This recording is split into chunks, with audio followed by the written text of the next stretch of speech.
본문의 말씀 마태복음 13장 3절에서 9절 말씀 중심에서 추수의 감사라는 제목으로 함께 말씀을 통해 은혜 나누기를 원합니다. 창조의 감사 우리가 살펴보았습니다.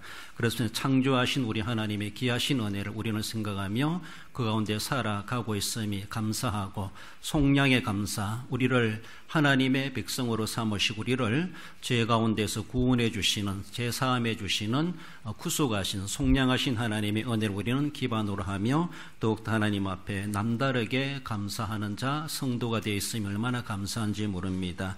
우리는 또한 오늘은 추수감사절을 맞이하며 추수의 감사라는 것을 우리가 생각해 봅니다. 추수는 우리가 말 그대로 수확한다, 거둔다 이런 의미를 가지고 있죠. 우리가 단순한 물질적인 수확만이 아니라 물질적이든 정신적이든 영적인 우리는 추수가 있어야 되고, 그래서 하나님 앞에 영적으로 우리는 거두어서 남겨서 하나님께 감사할 수 있는 우리의 모습들, 그렇게 남길 수 있도록, 수확할 수 있도록 하나님이 모든 영육의 환경을 조성해 주셨습니다. 그럼에도 불구하고 거두지 못한다면 우리의 게으름이 있지 않았겠는가, 우리는 늘 생각해 보며 하나님 앞에 감사할 만한 조건 우리는 늘 생각해 보며, 그래서 거두게 하심에 대해서 감사할 수 있어야 할 것입니다. 물질뿐만 아니라 육신적 또한 영적인 신앙생활 속에서도 우리는 분명히 거두어야 할 것이죠. 이스라엘 백성들은 이 때쯤 와서 수장절의 절기를 구약적 절기로 지켰던 것을 볼 수가 있죠. 3대 절기 중에 하나이기도 하고 그들이 3대 절기 마지막으로 지키는 그런 감사절이 수장절이고 어쩌면 초막절로도 통하고 있습니다. 한 해를 마감하며 결산하고, 그래서 수장한다, 저장한다 이런 의미를 가지고 있고, 영적으로는 하나님의 나라 곳간에 들어가게 되는 알곡과도 같은 성도를 그렇게 의미해 주기도 합니다. 그날을 우리는 내다보면서 영적인 수장절을 생각해 보며 그것과 결맞는 건 끝맞는 건 아니지만 우리는 이 연말의 다구니 때에 추수감사주의를 생각하며 구약의 성도들이 수장절을 지킨 것을 우리가 한번 떠올려 볼 필요도 있겠다 싶습니다. 결국 우리의 수고가 헛되지 않게 하신 하나님, 그 수고한 대로 결과가 있게 하시는 우리 하나님이십니다. 그래서 열매를 맺게 하시고 추수를 거두게 하시고, 그리고 우리의 달란트를 남기게 하신 우리 하나님, 열심히 행한 그대로 우리의 손으로 수고한 것이 헛되지 않게 하시는 하나님, 그래서 이 땅에서 그렇게 많은 것을 거두고 남겼을 때 하늘에 가면은 그 모든 것들로 상급이 예비되고 있다. 우리 주님은 분명히 말씀해 주시고 약속해 주고 있습니다. 그래서 우리는 하늘의 상급을 받기 위하여서 하늘의 보물을 쌓아가는 그런 신령한 삶을 더 아름답게 감당해 가야 할 것입니다. 본문으로 돌아와서 추수에 감사란 자 주시는 말씀, 먼저는 무엇을 감사할 것인가? 좋은 씨를 뿌리게 하신 우리 하나님께 우리는 감사해야 할 것입니다. 3절에 예수께서 비유로 여러 가지를 그들에게 말씀하여 이르시되 씨를 뿌리는 자가 뿌리러 나가서, 마태복음 13장은 또 비유장이라 이렇게 말할 만큼 예수님의 비유 이야기들이 나열되고 있는 것을 볼 수가 있죠. 그 중에서도 씨 뿌리는 비유, 더 나아가서는 4가지 밭에 관한 비유, 이런 것들이 그렇게 초두에 기록되고 있는 것을 볼 수가 있죠. 그래서 좋은 씨를 뿌리게 하셨다. 그들에게 말씀하여 이르시되 씨를 뿌리는 자가 뿌리러 나가서, 이 씨가 어떤 씨인가? 계속되는 예수님의 비유의 말씀의 다른 모습으로 바라보면은 24절에 13장 24절에 천국은 좋은 씨를 제 밭에 뿌린 사람과 같으니, 그래서 오늘 본문과 연결해 볼 때 13장 24절 말씀을 보면 그 씨는 쉬운 말로 불량품이 아니고 잘못된 것이 아니고 정말로 좋은 씨라는 겁니다. 좋은 씨라는 겁니다. 그래서 환경 좋게 뿌려 놓으면은 정말로 뿌린 대로 거두게 될 만한 그런 양질의 씨앗이다, 종자다, 이렇게 말을 할 수가 있습니다. 우리 지역의 사람들은 원래 비오 종자를 무엇을 했는지 예전만큼 양이 안 된다, 좀 그런 불만스러운 그런 말씀을 들어보기도 했습니다. 죄송해요, 우리 상주 지역은 많이 거뒀어요. 질투나죠. 아무튼 종자에 많은 차이가 있지 않겠는가 그런 생각이 들어요. 그래서 오늘 본문에서는 우리에게 하나님이 주시되 좋은 씨를 주셨다, 그렇게 말씀하십니다. 좋은 씨를 제 밭에 뿌린 사람과 같으니 라고 하며 하나님 우리에게 주시되 불량이나 잘못되거나 예전만큼 양이 나오지 않는 정말로 수구를 헛되게 만드는 그런 씨앗이 결코 아니라는 겁니다. 가라지와 비교되는 그 씨앗을 좋은 씨앗이다 그렇게 말씀해 주시는데, 예수님의 비유에서는 이 씨는 하나님의 말씀이라고 재해석해 주시는 것을 바라볼 때 우리 육신적인 농경적인 모습에서 씨도 씨지만은 우리의 마음밭에 뿌려지는 그 씨가 있는데 하나님의 말씀이라는 것이죠. 하나님 말씀이 1.1핵도 불변하고 그리고 정확무한 하나님의 말씀이다 이렇게 말하는 것처럼, 고백하는 것처럼 하나님의 말씀은 우리에게 꼭 필요한 말씀이고 우리가 그것을 먹고 마시고 해야 될 것처럼 그만큼 그 말씀은 양질의 말씀이라는 것이죠. 양질의 품종의 씨앗이라는 것이죠. 하나님의 말씀은 하나도 버릴 것이 없다라고 할 만큼 다 하나님 앞에 우리는 어떤 말씀이든지 아멘으로 믿음으로 받으면 하나님의 생명의 말씀이니까 우리의 영혼이 소생함을 얻고 배부름을 얻고 열심히 자라나고 건강해질 수 있다고는 그것을 볼 수가 있습니다. 옛말에 이런 말이 있어요. 농부아사 친걸종자, 이런 말이죠. 무슨 말입니까? 지게 가면은 농부는 굶어 죽어도 그 종자를 베고 죽는다 이런 말입니다. 조금 어여가면은 농부는 굶어 죽어도 종자는 먹지 않는다 이런 말이죠. 우리가 많이 들어본 말이기도 하죠. 농부는 굶어 죽어도 종자는 먹지 않는다. 저는 농부아사 친걸종자 이 말을 좀 바꾸면은 성도아사 친걸 믿음이란 말을 할 필요가 있지 않겠는가 싶어요. 성도는 굶어 죽는다 할지라도 믿음은 베고 죽어야 된다는 것이죠. 믿음은 품고 죽어야 된다는 것이죠. 절대로 어떤 상황 가운데서 농부는 종자는 삶아 먹지 않는다는 겁니다.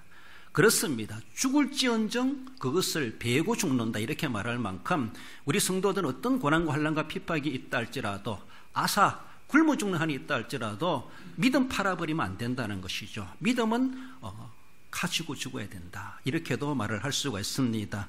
성도아사 친걸 믿음이다 이렇게 말하는 것처럼 농부아사 친걸 종자, 그만큼 종자는 귀한 것이라는 겁니다. 그 무엇으로도 우리는 바꿀 수가 없는 것이 농부에게는 아무리 보릿고기라 할지라도 종자를 먹지 않는다라는 것입니다. 우리에게는 그만큼 종자만큼이나 중요한 믿음의 씨앗이 있어요.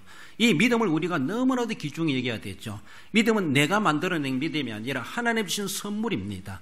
예수 그리스도를 희생제물로 삼으셔서 우리를 구속하신 그 믿음은 어디 가도 찾아볼 수가 없고 그 누가 대신해 줄 수 없고 그 어떤 종자를 대신해서 바꿔가지고 예수님의 종자라고 하는 그 씨앗을, 그 믿음을 우리에게 대체해 줄 만한 것이 없다는 것입니다. 그만한 씨앗이 없고 어떤 씨앗도 어떤 종자도 예수님이 우리의 믿음의 씨앗이 되시고 믿음이 되시고 믿음의 주가 되심에 대해서 대체할 것이 없다라는 것입니다. 그만큼 우리는 죽는 날이 있어도 예수 그리스도의 구속의 은혜를 우리는 늘 기억해야 되고, 죽는 날이 있어도 예수 그리스도는 나의 하나님이십니다, 그것을 고백하며 죽어가는 것이 우리가 농부된 자로서, 성도된 자로서 올바른 자세이다라는 것입니다. 그렇습니다.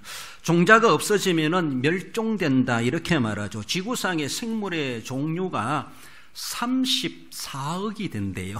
누가 세례 봤는지 모르겠는데 기록으로 보면 그렇게 나와요. 34억 개가 된다는 종류가, 생물의 종류가. 그런데 34억 개가 되는데도 불구하고 많은 것들이 지금 멸종되고 가고 있다. 멸종되는 생물들이 허다하다는 것이죠.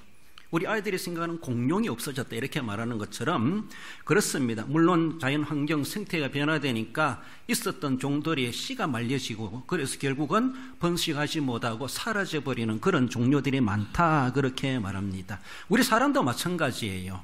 저 산속에 있는 원주민들, 어쩌면은 그 원주민을 이제 찾아볼 길이 없다라고 할 만큼 쉬운 말로 순종이 없어진다는 것이죠. 토종이 없어지고 순종이 없어진다는 것이죠. 원주민이 사라져간다. 우리나라도 이제는 다문화적인 문화를 영향을 받고 있는데 출산저하 이런 모습을 바라볼 때 순수한 한국 사람이 점점 사라져가고 저면 멸종되는 것은 시간 문제가 아니겠는가? 이렇게 걱정이 될 수가 있습니다. 다문화에 대한 꼭 나쁜 건 아니지만은 그런 모습 속에서 수개의 생물의 종류가 있음에도 불구하고 또 사라져가는 많은 생물의 종류도 얼마나 많겠는가? 그렇습니다.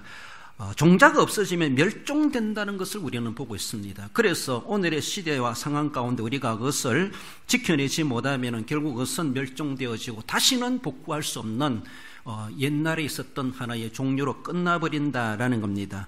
지난 1년간 우리가 직장생활하며 사업하며 영농하는 그 모습 속에서 좋은 씨를 골라가지고 우리는 뿌렸다라고 볼 수가 있습니다. 직장생활 하시는 분은 열심히 직장생활 했을 겁니다. 사업하는 사람도 부지런히 그렇게 사업을 했을 겁니다. 농사하시는 분들도 정말로 눈꽃 뜰 새 없이 반낮 정말로 피곤함을 무릅쓰고 그렇게 지난 1년 동안 우리는 그렇게 수고해 왔습니다. 좋은 씨를 뿌리려고, 좋은 씨가 잘 자라도록 하기 위해서 직장이나 사업이나 영농에서 좋은 씨를 골라서 뿌린 것처럼 우리는 그렇게 뿌렸고, 오늘에 와서 우리가 그것을 거두게 되어서 오늘의 추수가 있음에 대해서 그 추수만 보지 말고 그 추수가 있도록 귀한 종자를 주신 하나님, 나로 그렇게 직장생활 하도록 환경을 허락하신, 건강을 허락하신 하나님, 내가 사업할 수 있도록, 내가 농사 지을 수 있도록 오늘이라는 날이 있게 하신 것을 우리는 생각해 봐야 돼요. 굳은 것만 가지고 그것도 감사하지만은, 그러나 이 굳음에 대해 시작점이 어딘가? 종자에서부터 시작되었다라는 것이죠. 그렇습니다. 이렇게 좋은 씨를 주셔서 좋은 열매를 거두게 하신 하나님께 먼저는 우리는 좋은 씨를 뿌리게 하셨구나, 좋은 씨를 심게 하셨구나, 내게 그런 좋은 종자를 주셨구나라는 것을 우리는 생각하며 하나님 앞에 우리는 감사하지 않을 수가 없습니다. 하나님께서 자연 원리를 통해서 섭리하시고 길러주심으로 우리는 추수하게 된 것을 진정코 고백하게 됩니다. 내가 아무리 수고했어도 쉬운 말로 자연이 협조하지 않는다면은 다 해놓고도 헛수고가 될 수밖에 없다라는 것을 볼 때 그 자연을 하나님은 아름답게 적절하게 섭리하신 우리 하나님이시다라는 겁니다. 좋은 밭에 씨를 뿌리고 좋은 과목을 심듯이 우리 영혼에게도 마찬가지죠. 과연 우리는 물질적 뿐만 아니라 내 영혼의 추수는 어떠한가? 하나님의 말씀인 생명의 말씀에 뿌리고 그것을 심어야 했어야 했고, 그래서 심었다면은 그 씨앗은 너무나 귀한 종자이기 때문에, 그건 알곡이기 때문에, 그거는 정말로 뿌리면 나기 때문에 분명히 우리의 마음에 싹이 나고 돋아나고 꽃을 피우고 수많은 열매를 맺게 되었을 것이다. 영적인 추수도 거두게 되는 것이 지극히 인지상정이라고 하는 것을 말씀하십니다. 그러나 많은 사람들이 하나님께로부터 좋은 종자를 받았음에도 불구하고 그 종자를 제대로 관리하지 못함으로, 심을 때 제대로 심지 못함으로, 심었다 할지라도 오염되게 만들어 놓음으로 결국은 오염된 씨를 1년 동안 뿌려서 결국 오염된 열매를 거두는 일들이 얼마나 많은지 몰라요. 하나님은 우리에게 순수한 말씀의 씨앗을 우리에게 주셨습니다. 그렇습니다. 오늘 본문에서 씨를 뿌렸다 이렇게 말씀하시는 것처럼 순수한 씨, 좋은 씨를 하나님이 우리에게 주셨는데 우리가 관리 부족으로, 우리가 잘못 사용함으로 인하여서 오염되었다는 것이죠. 어떻게 오염됐습니까? 그 말씀의 자유화라고 하는 것이 가미되어지고 인분화가 거기에 침투되게 되고, 우리가 잘못 놔두면 종자가 썩어버리고 곰팡이 피고 이상이 생겨나지 않습니까? 그건 마찬가지입니다. 우리에게 주신 하나님의 말씀은 온전한 말씀인데 자유와 인분화, 세속과 당원화, 공산화가 가미돼가지고 거룩한 종자가 오염돼가지고 그것을 내 마음부터 심어놓으니까 공산주의가 되어버리고 종교다운주의 신앙이 되어버리고 자유주의 신학자가 되어버리고 자유주의 신학의 성도가 되어버리고 하나님이 원치 않는 그런 열매를 맺는다는 것이죠. 좋은 씨를 뿌리면 좋은 것을 거두게 되었는데 오염된 씨를 뿌리면 오염된 열매를 거두는 것이 당연한 겁니다. 뿌린 대로 거둔다는 것이죠. 과연 하나님이 우리에게 주신 좋은 씨를 우리가 뿌려서 이만큼 거두게 되었다는 물질적 뿐만 아니라 내 영적인 신앙생활은 지난 1년 동안 어떻게 되었는가?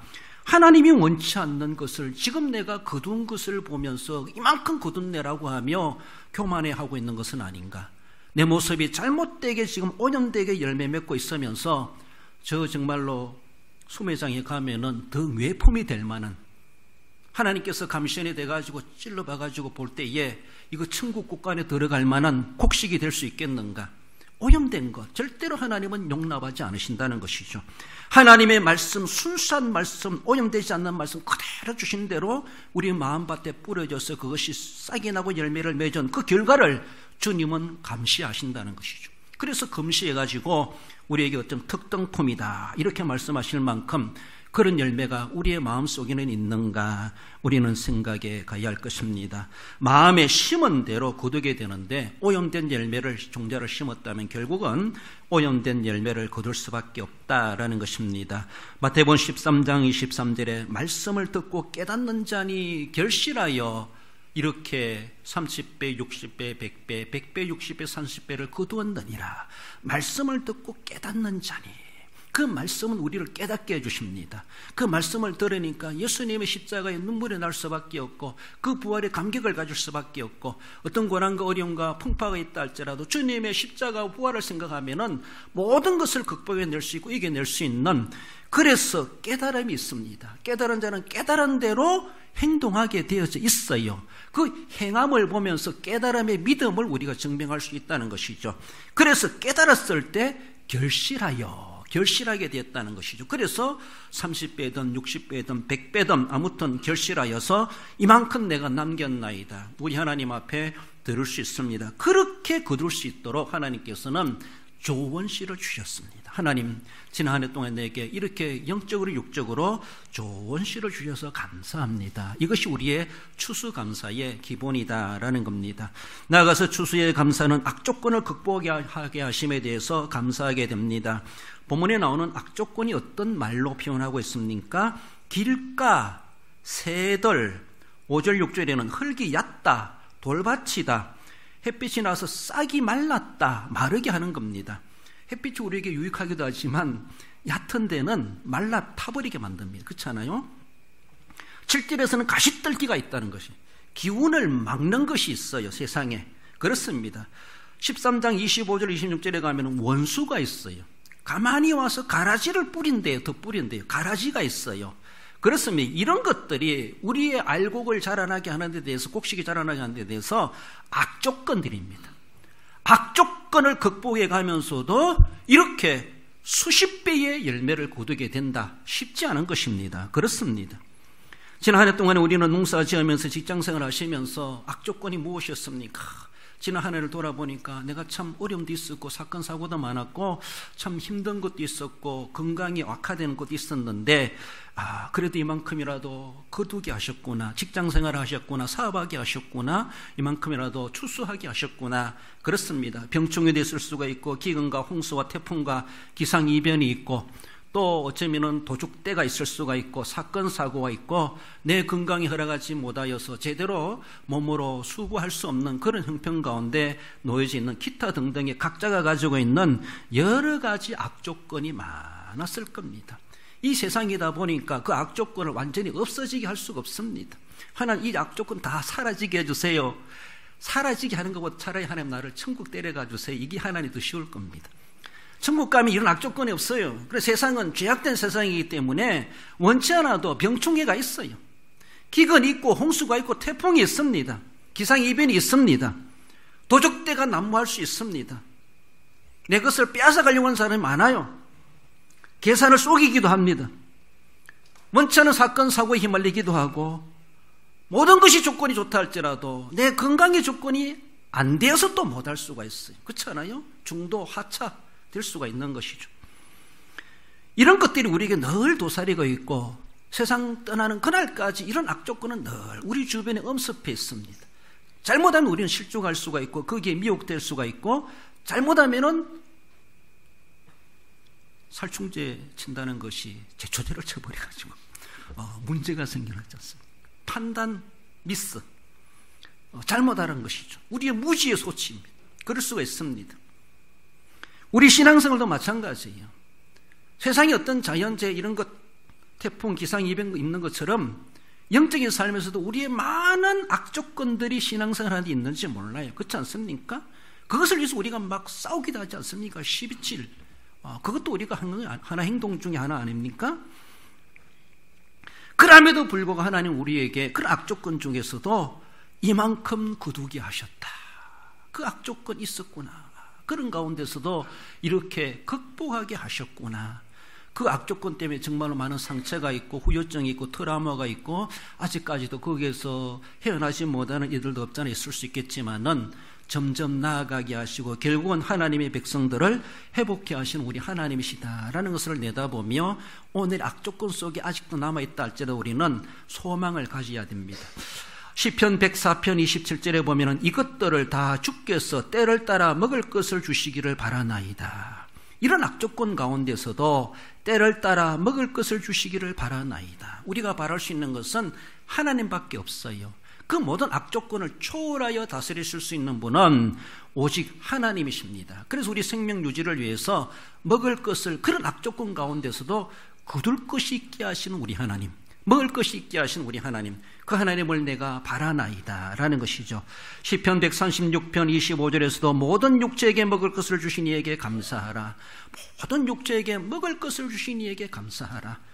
먹을 것을 있게 하신 하나님, 이미 그 악조건을 극복해서 우리에게 먹을 것이 있도록 하시는 우리 하나님이시다. 악조건을 능가하시는 우리 하나님, 하나님이 그 모든 일들을 섭리해 가시고 다스리시는 전능하신 우리 하나님이심을 우리는 고백하게 됩니다. 영적인 악조건도 우리는 극복해내야 됩니다. 우리 주변에 얼마나 그런 악조건들이 많습니까?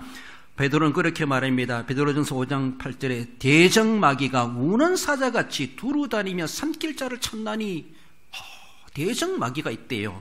삼킬 자를 찾는 사자와도 같이 우리에게 지금 그렇게 계속해서 공격하고 다가오고 있다는 것이죠.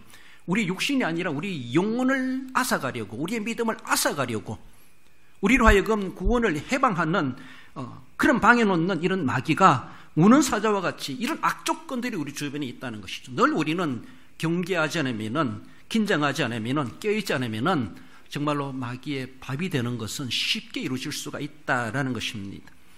누가복음 22장 31절에 예수님은 시몬 베드로에게 그렇게 말씀하죠. 사탄이 밀가부르듯 했다.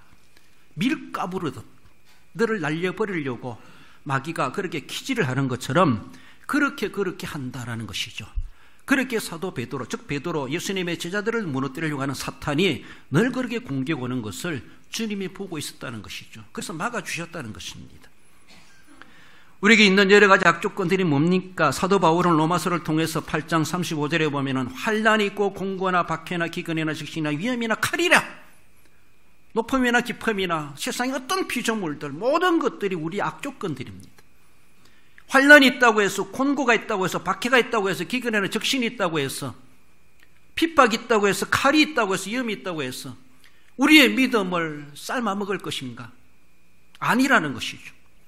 그런 위험 가운데서도 농부는 종자를 베고 죽는다, 이렇게 말하는 것처럼 나를 죽여도 내 품속에 있는 믿음을 빼앗아갈 수 없다.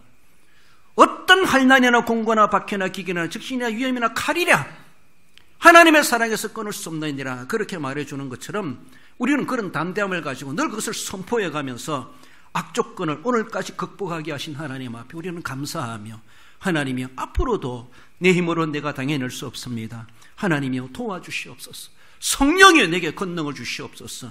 이런 악조건들을 내가 믿음으로 극복할 수 있도록 내게 믿음을 주시고 힘을 주시옵소서. 우리는 하나님을 바라나이다, 주님을 바라봅니다. 늘 그런 자세가 필요합니다. 우리 고린도전서 15장 57절 읽어볼까요? 우리 주 예수 그리스도로 말미암아 우리에게 승리를 주시는 하나님께 감사하노니. 할렐루야. 그렇습니다. 이런 악조건들이 지난 한 해 동안도 많았어요. 지금 앞으로도 없다고 말할 수가 없어요. 그렇지만은 우리에게 승리를 주시는 하나님이 계시다. 그 하나님, 오늘까지 이만큼이라도 버텨오게 하셨구나, 이기게 하셨구나, 승리하게 하셨구나, 거둘 곳이 있게 하셨구나. 이것이 우리에게 감사의 제목이다. 악조건을 극복하게 하신 하나님 앞에 우리는 추수로 감사하십시다. 마지막으로 추수의 감사는 결실을 거두게 하심을 감사하게 됩니다. 8절에 어떤 것은 100배, 60배, 30배의 결실을 하였느니라. 결실이란 말은 노력이나 수고로 이루어진 보람 있는 성과, 이렇게 사전적인 의미를 말해주고 있습니다. 노력한 대로, 수고한 대로 보람 있게 열매를 거두게 된다라는 것이죠. 성과여 열매여 결과라고 말할 수가 있습니다. 그러나 노력하지 않고 수고하지 않고 뭔가 거두려고 하는 것은 성경에 맞지 않는 자세이다라는 것을 우리는 생각해 보며 내가 얼마나 노력해 왔던가, 얼마나 수고했는가, 얼마나 땀 흘렸던가, 얼마나 기도해 왔던가, 얼마나 인내해 왔던가, 우리는 늘 쏘가리 하면서라도 그렇게 견뎌온 것에 대해서 또 이겨내게 하신 것, 그러면서 이만큼이라도 결실하게 하신 것에 대해서 우리는 그 결실물을 가지고 하나님 앞에 감사하게 된다라는 겁니다. 결실의 원초적인 근본과 과정과 거둠이 다 하나님의 은혜라는 것이죠. 시작부터 과정도 그리고 끝도 다 하나님의 은혜가 아니었으면은 이루어질 수 없는 일이었다라는 것을 우리는 고백하는 겁니다. 세분하여서 역할을 구분해 보면은 하나님은 우리에게 뿌리도록 수고를 맡기셨습니다. 물을 주며 가꾸도록 우리에게 수고할 역할을 우리에게 맡겨주셨습니다. 그러면은 하나님은 자라게 하시겠다라는 것이죠. 처음부터 끝까지 다 하나님이 하시는 일이기도 하지만은 우리의 의지적 행동을 하나님은 요구하십니다. 그것을 이용하신다는 것이죠. 열심히 하면 열심히 한 대로 풍성하게 주십니다. 게으르고 나태하면은 게으르고 나태한 대로 결과가 맺게 하신다는 것이죠. 그래서 하나님 결코 우리를 인격적으로 대하시되 우리의 행함을 결코 소멸하지 않습니다. 내 행함이 어떠한가, 그 행함을 하나님 우리에게 요구하셨고 내가 다 해주지만 나는 너의 행위를 내가 원한다. 너도 거기에 참여하기를 원한다. 그러면서 우리가 그렇게 몸으로, 시간으로, 물질로 헌신하며 수고하는 것이 결코 헛되지 않도록 우리의 행한 대로 하나님은 그렇게 또 도우시고 풍성케 해주시겠다. 그래서 씨를 뿌리는 것은 하나님이 뿌리는 것이 아니라 우리가 뿌려야 되는 겁니다. 우리가 물 주는 것도 하나님 와서 물 주세요 아니에요. 우리가 물 줘야 됩니다. 뿌리면 싹이 나게 하고 물 주면 자라게 하고 그래서 점점 자라서 꽃이 피고 열매 맺게 하시는 성장케 하시는 분은 하나님이시다. 이것을 그렇게 말씀하십니다. 그렇습니다. 고린도전서 3장 7절에 보면은 그런즉 심는이나 물 주는 이는 아무것도 아니로되 오직 자라게 하시는 이는 하나님뿐이시니라. 그렇게 말합니다. 어떤 분들은 내가 그렇게 수고했는데 왜 이거밖에 안 되나 이렇게 말하고, 어떤 사람은 죄송해요, 잘못 섬겼어요, 잘못 뿌렸어요, 잘못했어요. 물을 너무 많이 줘도 안 되고 비를 너무 많이 쳐줘도 안 되잖아요. 그렇잖아요. 과하게 한다는 것이죠. 그 원리가 있는 거예요. 그러니까 뿌리는 방법도 있고 물 주는 방법도 있고 그 원리를 따라서 해야 되는데 무조건 욕심만 가지고 한다고 하는 것은 될 수가 없다는 것이죠. 뿌리는 것도 가꾸는 물 주는 것도 다 하나님의 섭리하심에 대해서 하나님을 인정하고 하나님의 원리 가운데서 우리가 그것을 이루어져 가야 되죠. 무조건 하면 된다, 무조건 열심히 하면 된다, 앞도 뒤도 보지 않고 남은 생각도 하지 않고 이기주의적으로 교회 봉사한다고 해서 덕이 됩니까? 하나님의 영광이 됩니까? 아니라는 것이죠. 하나님의 원리를 따라서 우리가 뿌리고 가꾸고 섬겨야 되죠.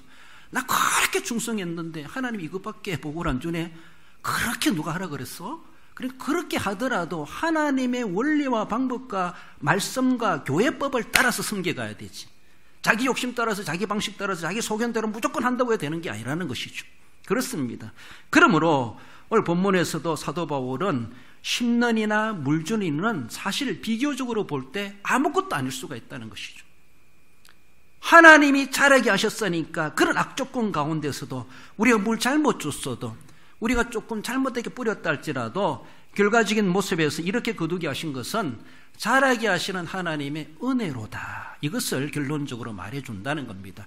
그러므로 하나님은 모든 걸 행하여 가시지만은 심는 거나 물 주는 이 수고를 하나님 우리에게 요청하신다는 것이죠. 하나님이 하시는 그 일에 우리를 동참케 하신다는 것이죠. 그래서 우리의 수고한 것을 하나님은 거룩하게 사용하셔서 자라게 하시고 열매 맺게 하시고 거두게 하셨다라는 겁니다. 그래서 내가 거두면서도 하나님이 다 해주신 걸 인정하면서도 자기의 보람을 느끼는 것은 그렇게 내가 애썼더니 이렇게 거두게 하셨구나, 자기의 수고에 대한 보람을 갖는 겁니다. 그것이 또 하나의 감사가 되는 겁니다. 그렇습니다. 어쩌면 나는 그렇게 제대로 하지 못했는데 이만큼이라도 거두게 하셨구나, 결과적인 모습에서 결실이 있게 하신 하나님에 대해서 우리는 감사하게 됩니다. 그렇습니다. 고린도전서 3장 8절에서도 심는 이와 물 주는 이는 한 가지이나 각각 자기가 일한 대로 자기의 상을 받으리라. 내가 어떻게 심었는가, 내가 어떻게 물 줬는가, 결과적인 모습을 자라게 하시고 열매 맺게 하시면 하나님이시지만은 열매 맺는 건 하나님께 달려있고 자라게 하시는 것은 그러나 내가 어떻게 물 주었는가, 내가 어떻게 심었는가, 그 행한 대로 하나님은 하늘의 상을 따로 또 예비해 두고 계시다는 것이죠.